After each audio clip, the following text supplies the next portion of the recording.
Iniciativa studentore për Novacion 68 ka mbajtur një aksion simbolik para qendrës së studentëve për të shprehur pakënaqësitë e tyre për shndërrimin në zyrë të një hapësire të shfrytzuar më herët nga studentët.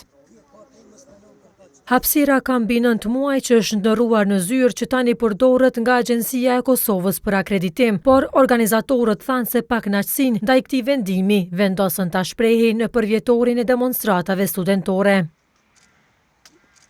Bujar Hoxha, antari e organizatës, tha se nuk kanë hapësira për të zhvilluar aktivitete kulturore.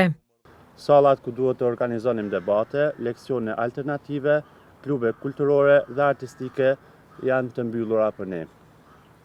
Në vend të hapësirave për student, kemi zyra administrative, hapësira komerciale dhe dyert të kyçura. Antari i bordit të organizatës, Ilir Kiçmari, tha se menaxhmenti ka neglizhuar kërkesat e tyre.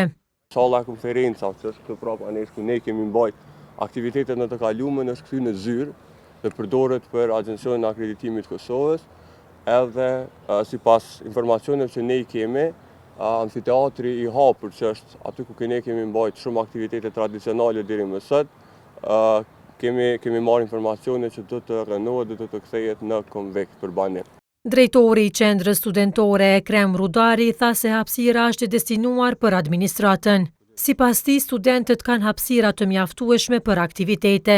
Është administratës, nuk është për studenta. Për studenta kemi sallën e tetori, menxën, gjitha konviktet, sallat e sportit, mbrana në borën e konviktit, këtu i kemi në. Kjo është administratës. Edhe këto operojnë ashtu së bashku dy akreditime, cilësia. Sa i përket pretendimeve se amfiteatri do të shndërrohet në objekt banimi, Rudari ka thënë se deri më tani nuk ka një plan konkret.